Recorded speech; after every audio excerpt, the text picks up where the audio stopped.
In the twilight years of the 19th century, nestled amid the sprawling estates and burgeoning cities, there thrived a European town widely unrecognized yet teeming with the undercurrents of revolution. Its cobblestone streets and quaint cafes whispered tales of a transformative age, an era marked by both beauty and strife. At the heart of this narrative was a subtle hero, an architect named Émile Durand, whose vision extended beyond the mere construction of buildings. Instead, his creations were to serve as catalysts for unity in a time of division. Émile was born to a modest family, educated primarily at the hands of his father, an artisan of some repute. He advanced from charcoal sketches to the ornate drawings of majestic edifices that encapsulated dreams in stone and mortar. But his path took a pivotal turn with a chance meeting with an old, eccentric professor of history, Monsieur Henri Blanchard, at the University of Paris. Blanchard, recognizing the innate talent and deep curiosity in Émile, took him under his wing, fostering his skills, broadening his perceptions of architecture, not just as art, but as a narrative of history and culture. Blanchard introduced Émile to the concept that buildings could influence societal discourse, a relatively avant-garde perspective that fired Émile's imagination. Inspired, he returned to his small town with a vision to recreate its identity, not merely through sumptuous designs, but by those that fostered community.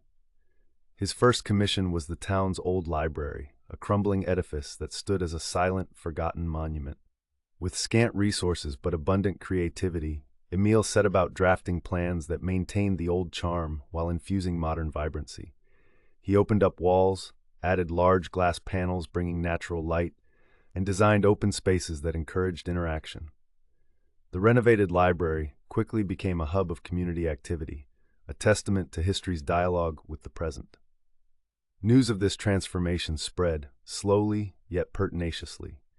Soon, other commissions followed. A park with intertwining paths that mimicked the town's forgotten waterways, a new marketplace designed to replicate the old trading caravanserai, where people could gather, celebrate, exchange goods and ideas. Each project narrated a chapter of the town's story, a lore of its people, its traditions. Through Émile's visions, the town found a new vibrancy, threading the tenuous lines between innovation and tradition. However, Émile's crowning achievement lay just ahead. The town's deteriorating church, a long-standing beacon of division with its segregated seating and fading frescoes, pleaded silently for redemption. Émile perceived this not just as an architectural challenge, but as a moral one. His redesign did not merely restore its former glory, but reimagined it as a sanctum of inclusivity. Pews were replaced with movable chairs to accommodate gatherings of any nature. The altar was made accessible to all, and the frescoes restored to narrate the unity of human experience over the divisiveness of doctrine.